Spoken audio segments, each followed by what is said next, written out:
Welcome to the Echo Sportscast. I'm Paul McLean. And I'm Dave Dale. Our guest today is Bonnie Zufelt.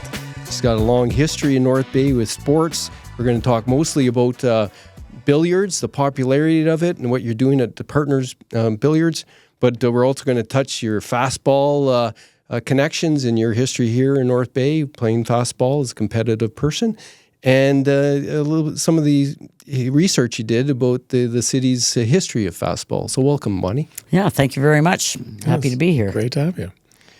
We could have had this recording down and played some pool. Yes, we could have. Yeah. But it's usually packed there. You run a busy spot. Yes, it is. It's been going on 25 years now, and the pool league is something that kind of started when back in the day I worked for a vending company and had pool tables out in different bars and stuff, and started losing the pool tables. So I happened to read an article about this VNEA, Valley National 8-Ball Association pool leagues. And there was some people down south doing them that were vending machine operators as well. So after checking into that, I thought, jeepers, it sounds like a pretty interesting thing to keep your pool tables. But you ended up having to start running pool leagues, and and especially being a female in it, I wasn't a pool player. I was one that would, from time to time, if I went out to the bar, would shoot some pool, but I certainly wasn't very good. But so it started off at 4 or 5 different bars in town, and of course back in those days when I first started, it was more or less getting the bar people that were signing up. Yeah. And over the years, as it transitioned, different people started to play. So then the wives started coming in, the girlfriends started to come in, family started to come in, and then we had a junior league, and it just kept growing. And then finally to the point that, I had decided to go with my own facility and run pool leagues out of that rather than trying to run from bar to bar. And, of course, you had drinking and driving and everything too, so that was always a concern. I was traveling from North Bay up as far as Warren down to Mattawa, so I kind of had leagues running everywhere. And so finally, got into finding out about Bay Distributors from Carl Cruson, and went in and very quickly said, okay, we'll leave the bowling on the upper floor, change the downstairs, because it was sort of old 10-pin machines there. Okay. Actually came from the old Four Seasons, so the equipment was pretty old. Ended up just putting the floor over top of the old bowling lanes and threw the pool tables in, and just a huge success, since then. And billiards is still continuing. I was there the other day, and you got a seniors league, and during the middle of the afternoon, it was packed. Who'd have thought, right? Yeah. I was the first one in Canada to do the seniors league, when we started it out, it's like anything else. You have a growing population that's starting to age, and thought, well, maybe I should look at targeting that specific market. So put it in the afternoon at 1:30 in the afternoon. So, you got different calibers of play. So obviously, if you're a recreational player, you don't want to be playing against somebody who's very strong. So, we have enough players now that I could divisionalize based on each category's capability. So you've got a recreational division, intermediate, and then up to some fairly strong players.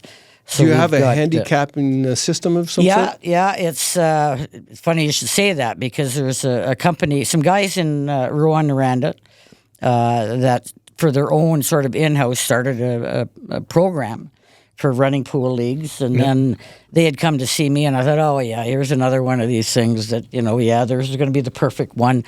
So I gave him a chance, and sure enough, it was absolutely incredible. So then I said, what about a tournament? Can you see what you can do about hooking up? I have a pretty big tournament once a year there with about 300 players. So they said, yeah, let's see what we can do. And then they said their goal was to get to the World Championships in Vegas. So I said, well, I know the guy that's going to get you there. So come down to London for a provincial. You set up down there. Let's see what you can do. If you can impress Gary, we'll get you to Vegas. And sure enough, that year they ended up in Vegas.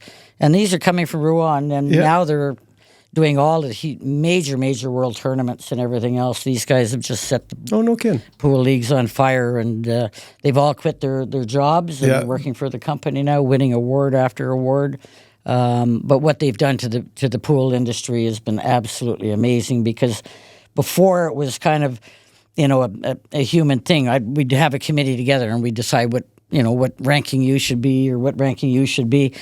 And there was always an element of error in there. It didn't matter what you did. Where now with these guys, they've managed to get everything all computerized. And they have a computer ranking system that does all that work for us. Yep. And it's been absolutely incredible what they've managed to. So we started that in North Bay and Rouen. Yeah. Slowly grew with that. And now this year, the World Championships in Vegas are starting to implement that with their leagues around the world. So again, from Rouen to Rwanda, who would have known, right? So pretty proud of the guys. They've done a wonderful job. What are their names? You know their names? Well, they're called CompuSport. Okay. And there's 3 guys that started it with David Bouchard, Neil Gaudette, and Francis. I can't remember Francis's last name. But yeah, they've been able to get grants through the Quebec government, and now they're doing fastball, darts, volleyball. I mean, you name whatever, bowling. Okay. So they've implemented it into a lot of other sports. So, as I say, how you watch billiards, how it's grown over the years, and I did some checking not that long ago about where billiards is going to go today. Yep. With the future, you think sooner or later you're going to end up hitting a wall. And it's just the opposite. They say right up into, 2030 and beyond, it's going to continue to explode the way it has been. And I think a lot of that has to do with the manufacturers of pool tables, cues, accessories, companies like Predator, and social media. They have the ability to have so much product on there, but it's showing the public, a lot of these professional players that are out there now and getting huge sums of money, advertising, sponsors. So that's all sort of relating to your recreational player and realizing that you don't have to be a pro to get in this sport. And, that's what we have as a league. We go from, recreational division up to our very highly Top Gun players. And your recreational players, it's funny because a lot of them will come out, play 4 games a week, and then you don't see them then until the following week. Yeah. And they don't come in between. They don't come in to practice. It's more of a social outing. Yep. Where they'll come in and they'll play, and then they're happy. You get other ones that they're there every day. So it's like anything else. You're only going to get out of it what you want. So, we've got players got 3 teams going to Vegas this year for the World Championship. Local players? Yeah, all local players. And, who are they? Oh, my God. We've got Jeff Tippler, who has a team going down. They actually were down there last year, and they ended up placing in one of the redemption divisions, and they did very well. So there's Jeff Tippler, Shane Plant, Dan Fournier, John Larrivee, and Scott Burbridge. So they're all going back as the same team that we had last year. And now we've got a ladies' team going down with Kim Tippler, Anne-Marie Parks. Actually, there's 2 of the teams. Claire Bell. Oh, my God. Albina Lavoctoire is going down. Diane Kelly, Joanne Girard. Her son was probably one of the best players in our league over the years. So this is his mother, and she's going down. Very good player as well. Crystal Corvo. And then we've got a number of singles on top of that going down as well. So, and they'll all play singles. They'll play team. And they're structured in different divisions because of their caliber, So this will be the most amount of teams we've ever had. We had a ladies team. And when is that? That's the end of May, toward the last week of the last 10 days of May. But we did back a number of years ago. We had one women's team went down and ended up placing 4th. Wow! So is there big money to be won there? I think most of the teams in the higher divisions, they'll go home with $10,000 US between the 4 or 5 guys or girls. The girls' team are 4 players a team. You're not certainly going to get rich from it. They don't allow the pros and stuff in, which is nice. This is kind of your, run-of-the-mill players. Well, Shane Van Boeing is one of the best players in the world, and he started off playing in a junior league with the VNEA, and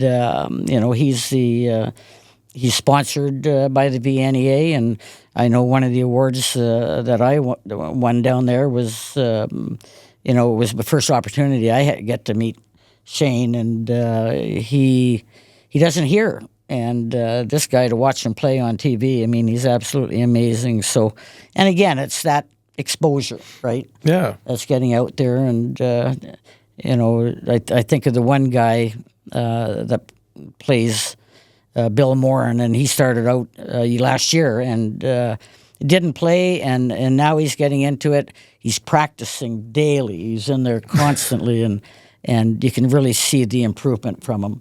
And he wants to, he wants to be the best he can, and he keeps practicing the way he is. He will make it. Yeah. So yeah, it just depends on what everybody wants. But I love seeing husband, wife, and son and daughter. And well, it's one of the things that's so great about it. It's a family sport, exactly. And you don't age out. Yeah. Right? You can always adjust. And the oldest one we had was 91. So Lionel Murphy, I think he's in the North Bay Sports Hall of Fame for shooting, but. He ended up passing away, but he was the oldest player and good. Yeah. He's a darn good player. So, yeah, you don't need your real knees. No. Yeah. But it's, there's a lot of fun that goes with it, and it's a very social family. Yeah. We have a situation where, somebody gets sick, house burned or whatever, the whole crew, everybody comes together. Close to 500 of them. They all jump in and help in whatever way they can, which is really, There was just really a big nice. tournament a couple weeks ago, eh? Yeah, we have our annual 8-ball rumble, and that consists of teams from down south in Quebec up as far as the Sioux. We get about 300 players for that, and then I host the Eastern Ontario Provincial. We do that in North Bay every year. This year is going to be our 10th, and we do that at Best Western. I bring 40 pool tables in from Colorado. For that, because there's no place in Canada to get those tables, so we rent them. And right now we're in the process of working on a Canadian championship. So we got a lot of work ahead of us before we, get everything finalized. But you know what I was thinking about for that, because we were talking earlier, and you're talking about that and. The dome, the Canadore Dome. You know something? I never even thought of the dome. I was just thinking the exact same thing. Never even thought of the dome. Wow, eh? Never even thought of it. That would be an excellent venue with a lot of tables. Yeah. You could really do something like that. It's really bright in there. Yeah. I don't know what they have, but I mean, whoever's getting the tables is going to have access to like a flooring system to go over top of it. Yeah, you'd be able to just plop that right down. Well, it's pretty amazing watching I have a group of players that the guys from the Sioux actually come down and help put all the pool tables together. So we just get the transport, and then we've got to put them together. Yeah. And they start at 7 o'clock in the morning, and they're done by noon. And we set up 32 pool tables for that one. And, all you do, they come in on their sides, we put the legs on them, put them down, level them, throw the balls on, and away we go. It's, but they have to. You're not laying the felt out every time they do it. But no, still. thank God for that. That the coin-op tables are different. Yeah. And I'm happy for that. So, yeah. Do you play pool, Paul? Not very well. That's for sure. When you said You're like that, me, I same thing. Like socially, we had a pool table in my basement growing up, but it had we had a post. So it was we had to work around that. And I was never any good at it. But I think it's fun. And even a couple hockey tournaments, my son wants to play, or there's one in the hotel or something. And so, the kids enjoy it. And I'm getting a lot of high school kids coming in now, starting to play and, and they're really enjoying it. And I think for people's homes too, because, a lot of homes have gotten bigger. And, there's a lot more reason, I think, for people to try to find things so they stay at home more. Yep. And we're selling pool tables like crazy, or people are buying them from wherever, and then they call us to go in and put them together. Right now, we're almost doing one a day. So it's pretty incredible how, it's really catching on. You were talking about the numbers looking good and sort of forecast. Are that the new people coming to it? Is it youth, or it sounds like it's every age is just kind of coming? And is that drawn from that friends of the 500 network kind of that you have? There's people that are coming in that are moving to town maybe and extremely good players and they want to play in a league. Or you get people that, a couple of the circumstances where, somebody's lost their spouse. Yep. Don't have, no reason, haven't been going out. Yeah. So it's a great way to get out and meet people and play. And they really don't know much about the game when they first come out. But it's not long when all of a sudden they got a group of friends and they're going out and, it's marvelous to see that kind of interaction with other people, Well, I think it's so easy to spend so much time isolated that if Absolutely. you can go out and have that, and again, it doesn't matter your skill level. That's right. Everybody. I think it's nice too because imagine it's a pretty great equalizer. Everybody's there and you're either, it doesn't matter what you do or how you were raised, you either can play or you can't. Oh, God, we've had lawyers, judge, police officers, we've got every walk of life in there.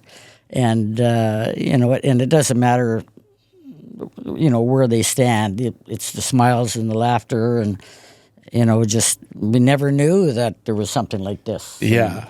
And then you get the diehards that want to do it 12 months of the year, so they'll go right through the summer and So you have multiple seasons, sort of, so people can always be joining in. And tournaments, we do one a month, at least one a month. So this coming Saturday, we've got a women's tournament. It's a doubles, Scotch doubles tournament, and there is 64 women going to be playing on Saturday. That's North Bay and Sudbury. Yeah, they're coming down and. Ben, we're going to have some video of a pool tournament this weekend. Yeah. So, and they'll have a great time. It'll be a fun day, and they do other things. They'll add to it. Like some of the male players are coming in, and they're going to auction them off to the. Oh, okay. Auction them off to the ladies. So they've got to do it. If the ladies want something to eat, they got to go get their food and anything that they're going to want to do. So they'll add some fun to it too. They're pretty excited about it, and. As far as running it now with this program that we've got with CompuSport, I could almost run it from home if I wanted to, but I've got the one girl I've been training for the last 2 years now on running the league because I'm getting up there, I'm getting tired. They're long days, and she works during the day, but yet. She loves doing this, and she comes in. She's got such rapport with the players, doing an outstanding job. She's full of excitement, and you can really see that on her. So, and you need more time to write letters to the editor. Yeah, yeah. So I'm loving sitting back, and watching somebody grow. And it's Kim Tippler, and she's doing an outstanding job, and. I'm happy for her too to see what she's getting out of it. The same thing I did years ago when I first started. So, hopefully at some point I'll have her on full time, and I can just go up to the cottage and enjoy myself. Yeah, I don't she know should. Yeah. if I can ever leave it, but yeah. Let's take a left-hand Clyde here because I want to make sure we touch upon the fastball because you're going to be part of our heritage moment as well. Okay. Because, you were involved with provincial championship teams. What years were your highlight years? Oh, my God. Which were the name of the sponsors of the teams? Well, we started off, I think it was, I played part-time for Lola's, and then I moved to Pat Lamb's, Frankfurters, Rumors, I think, the Belmont Hotel, and then I think at the end it was Fraser Tavern with Joe Taman. Oh, okay. So we were always competitive over the years. I think ball I played for 23 years, something like that. But, we were always fortunate that we had a group of people, who wanted to excel in their sport. Yeah. And we were fortunate winning Northern Ontario titles. It was, I think, our first provincial title was in '89. And then after that, it was just a continuation of that. We had the type of players that we met at the ballpark every night at 4:00 and worked on batting practice, or if there was areas that we were failing in that we would work on. Terry Vendetti came on as our coach at that time. And he had such a rapport with the players, get the best out of them. And we had won, I think, 2 provincial championships in a row. We had gone out to the Eastern Canadians. We came second out there, but the ones that we played with, they were some of North Bay's best athletes. Who were some of the Oh teammates my God, you had? Denise Vendetti, Right. Terry's wife now, and then the Story twins, Kelly and Karen Story. The two of them were outstanding. We got them. We took them to the first provincial tournament, and they won MVP awards. And they're both underage. Did they play basketball as well? I don't recall them playing basketball. No. Anyways, sorry to. But yeah, two outstanding athletes. Karen was one of those ones who hit the ball out of the park. Yeah. So strong at 16 years old. Really? And then we had Karen Faubert. What can you say about Karen Faubert? I mean, one of the best pitchers probably ever to hit North Bay. And this girl, again, I mean, she started coming on when she was probably 12.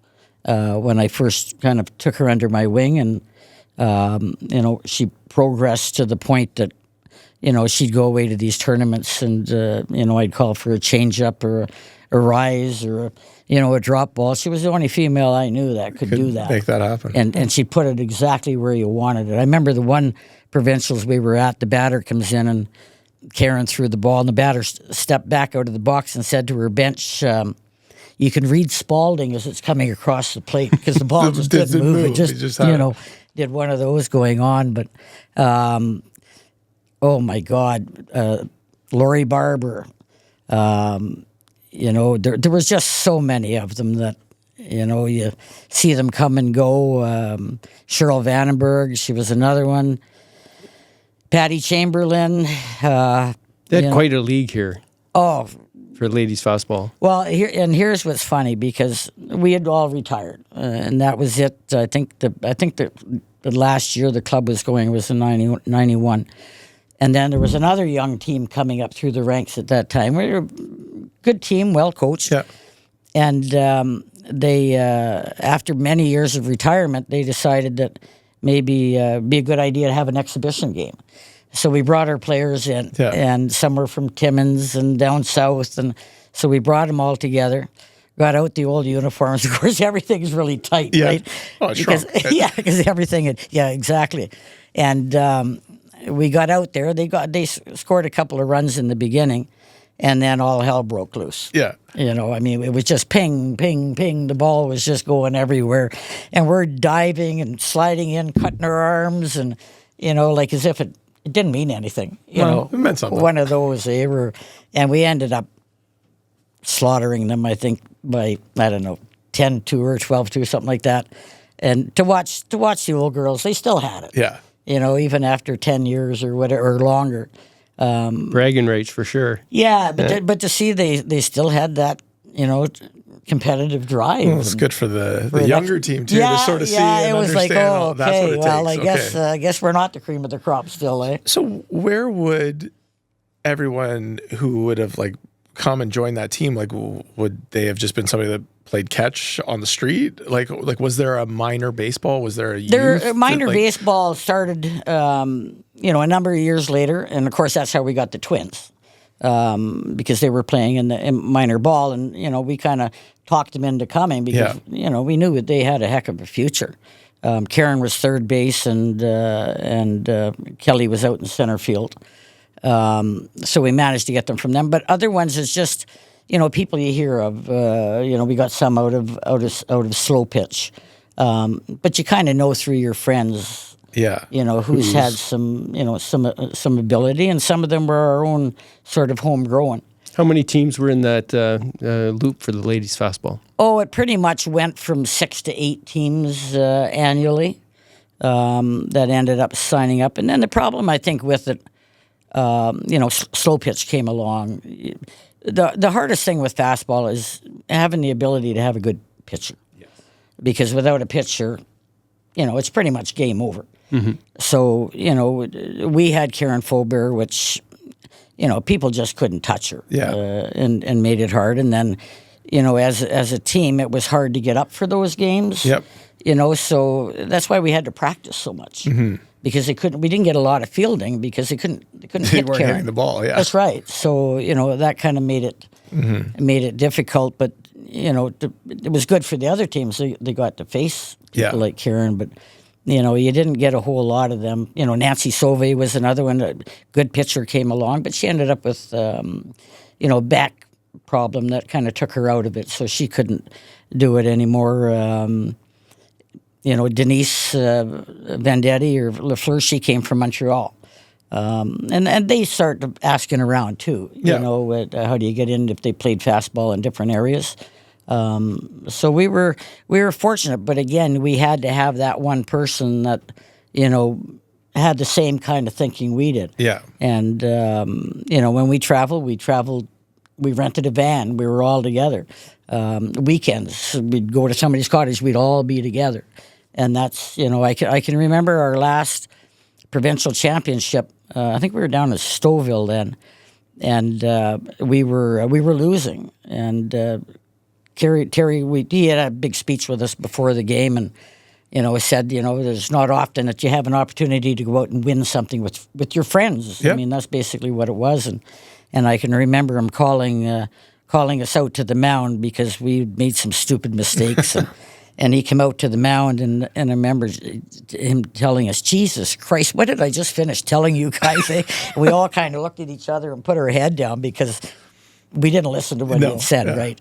So we paid the price, and that was it. That was all it took. We got a good kick in the ass, and then we had it finished in 5 innings. We just slaughtered them, and that was the end of it. You were telling me about you did some research on the rinky-dink teams because you were part of a committee doing the 60th anniversary of fastball. 60th anniversary of fastball, so we did the men's and we did the ladies. Yeah. So I was in charge of looking after the history of the women's. So going back to the rinky-dink days, and this is kind of unique because when we won the first provincial down in Barrie area, the trophy that we won was Gladys Gig Ross trophy, and I'd never heard of Gladys Gig Ross, and she was a member of the Rinky Dinks and had moved down south and was on the Provincial Women's Softball Association, so I thought that was kind of cool, but reading about the Rinky Dinks, of course, I spent hours and hours at the library going over the history and following it, and I was telling Dave that back in those early days, they weren't allowed to show any skin.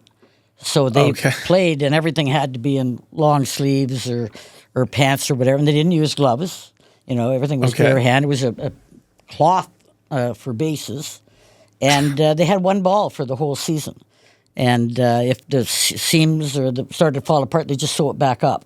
Okay. And the way they would go is play all year. But what years were the Rinky Dinks? That's like they were in 1925 or in something the 20s, like that. I mean, you're going back a lot of years. But, 100 years. Yeah. Well, Mort Fellman, he was with the Nugget, right? Yep. So he was very involved, I think, with the Rinky Dinks, and they ended up getting Gladys Gig Ross because I think Mort had seen her run a race or something at one time and never seen anybody as fast as this one, and got her on the team. But it was quite. It was quite amazing to watch or not watch, to read all these articles. Yeah. They went to Toronto for the big championship in the back of a horse-drawn wagon or whatever, and then you think about what we're playing with, aluminum bats and gloves that, nothing but the best, right? Yeah. And the things that they had to, to play with. Well, they played over at, I guess, where the old grocery store was on King Street. Yep.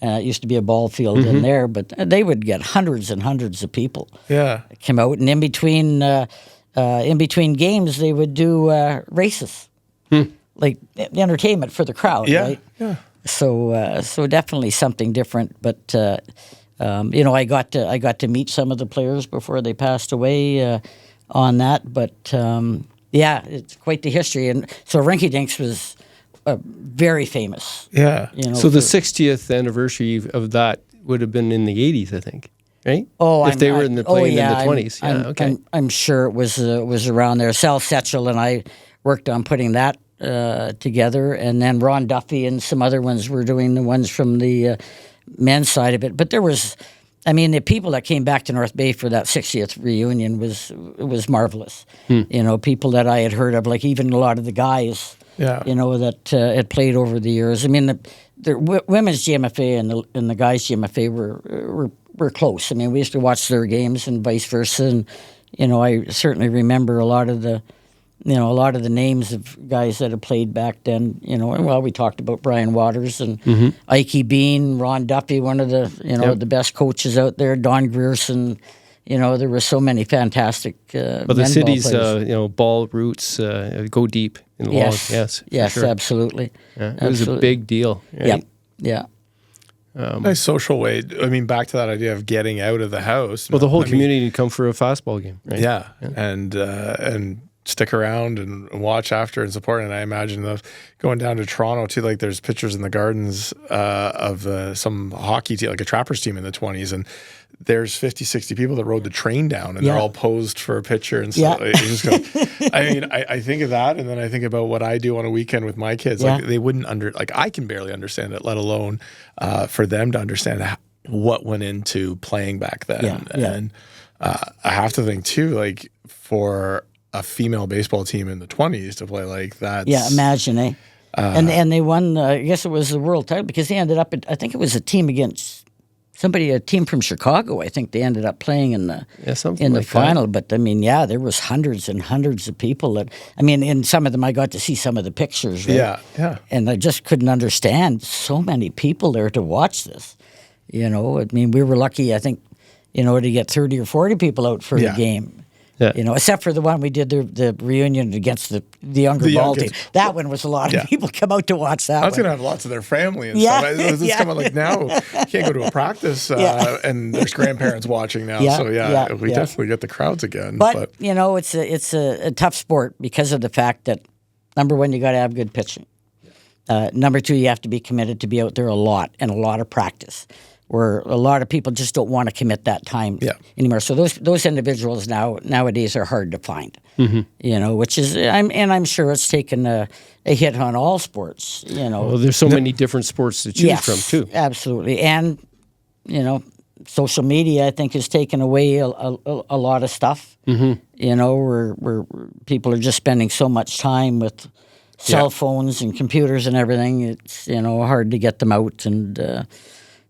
But I mean, one of the best sports I've ever played. I truly loved it, and if it wasn't for an age thing in my back, I probably would have kept playing. But the old body just said no. It was time to. It's not one of those sports that you can play until the end of time, because but eventually least, stuff wears down. Pool you can play even if you're old, 91.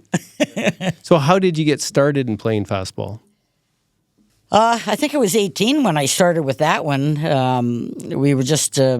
Bunch of players. So about 20 years ago? Yeah, about that, yeah. Picked up the Lolas was a big team then.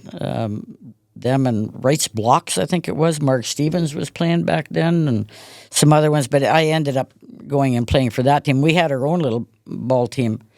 And then we decided to throw it in the league. But these are people that we went to high school with. What high school did you go to? Whitfield. Oh, okay. So, we knew them because of our neighborhood. Yeah. And, they were good athletes. And that's how it started. Once we got into the league, I think all the years I played, around 20 years, I think we only lost the championship once or twice in that whole period.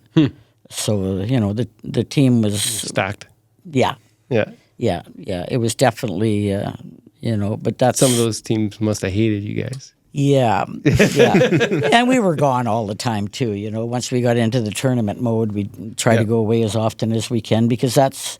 Where you find competition and that's right. And then yourself. That would get the adrenaline going, when you got into that, that stage, it was completely different, but you still had to play in league to at least get out and get some practice. I know they struggled for a lot of years to keep the league going, so I don't know where it's at right now. You played out at Amelia Park most of the time? Or? Actually, Troy. Troy, no kidding. Yeah. Okay, you're right. Yeah, mostly over at Troy. But they, the Minor Girls Association is flourishing. So I think that's going to be a good opportunity moving forward. And that's where it comes from. Even with our billiards, we had a great junior program. We had it for quite a few years, actually, and then... again, people didn't want to get out of bed and come to play, and the parents didn't want to take them down there. And then COVID hit, and then there was no way. And then trying to get the kids back in, some of them had aged, which is too bad, because if you look at our our pool league, I mean, some of our top players are ones that graduated from the junior program. Division. Yeah. And then with fastball, by the time, I'm retiring and getting out of it is when that group was starting to move forward and coming up. So, it's if you can find a good pitcher, there's your starting ground, right? Yeah. I mean, that's what you have to have. But I know they did a provincial championship here this summer, and went really well. The girls lost in the finals. An exciting game. And everything. And, I know Kirk Brown.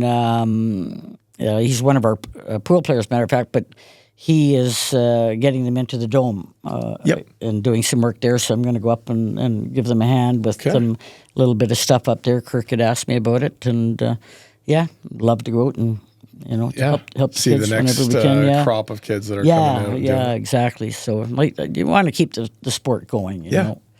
So we're gonna wrap up our interview here. It's been really cool listening to you talk about the past and the new billiards, right? Yeah. Is there anything you'd like to say to people listening that know you? And well, I guess first of all those people with broomball and fastball that I we didn't get to talk about broomball. Yeah, well, we'll do that for another time. But I mean, I miss that gang because now I'm just off doing something different. But we had a wonderful group and time, and it's funny how it's gone from broomball to fastball, and now I'm still involved in some sort of sports with the pool. So it's kind of just transitioned through my whole life. Yeah. And the knowledge from broomball and fastball, being on executive work and different things and organizing, really helped transition into the pool. Yeah. Especially when you had to be organized. You had to, figure out your rules and everything else. So I think that's, really helped and confidence, through sports. I think all that is extremely important as well. And the amount of people that I've met, it's absolutely incredible. So it's been a tremendous life. At some point I'm going to retire.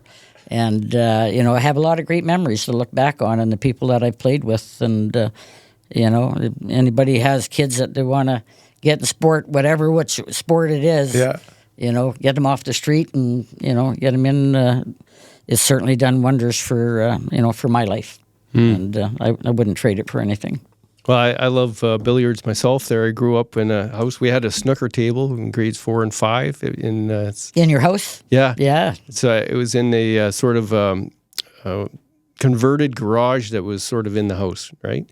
And then all through grade 7 to 11, a buddy of mine had a little shitty sort of wooden table, but that's what we played on. Yeah. And it didn't matter, right? You just got to know how the cushions go. And it's always been where I'd get into the worst trouble in the bars because I was just good enough to be hot and then really cold. Yeah. And anxious if I put any money or a beer on a game. Right? Yeah. I don't have enough for 2 games. I better win this. One. So it's a blast. I hope to get back involved with it sometime. Yeah. And now that you can't smoke or inside, I might get back involved because back in my day, you're at the pool hall. It's smoky. Right? Yeah, that was the thing I was kind of thinking too. Like that must have been something you had to overcome. Like I grew up. I thought it was really going to have an impact on because again, as I mentioned a while ago, the early days, it was your barflies. Yeah. Those were your pool players that it started with, and then it just changed after that. Yeah. And when the smoking was done, I thought, this is, and I don't even open the patio now. I mean. Yeah. There's no need. They don't even go outside. Well, they get some go outside for a smoke, but it's not like it used to be for sure. Well, I just always think of too that I kind of grew up with a reputation maybe of like, you can't be hanging around the pool hall or like that, right? Yeah. And so for you trying to make that a business, that's a negative there, but that seems to have gone away. And that was the biggest thing that we had to overcome, right? Yeah, because it always had billiards were generally in the basement. There was a lot of gambling and, it was different then. Right? Yeah. The women weren't even allowed. Where now, it's a bright, spacious thing. Yes, there's bar sales, but we're very strict on, especially with the league. If you're going to come in and you're drinking too much, we're going to throw you out. Yeah. it's disrespectful to your opponent, to the business, the game itself. So, we really push that. You gotta everything with a happy medium, and it's an important part of the business too. Absolutely. It's not worth risking. For anybody, absolutely, so, absolutely. So you'll sell just as much coffee and pop and food and everything else, and so you don't have to drink. So just because it's in a bar doesn't mean and people are very respectful of that. Yeah. So yeah. Well, it's been great having you here. Thank you so much for having me. I appreciate it very much. Yeah, it was a really great chat. Someday we'll have you back for a news issue, community issue podcast and talk about all of those other things. Yeah. I'm surprised that didn't come out today. Well, we're good. I wanted to talk sports. I want to talk sports. A little bit at a time, right? So thank you again. Okay, thank you. Thank you. You've been listening to another Echo Sportscast. I'm Paul McLean. Spotlight, actually. I was going to catch you on that, but and I'm Dave Dale. Thanks for showing up. It doesn't matter what we say. It matters that you show up.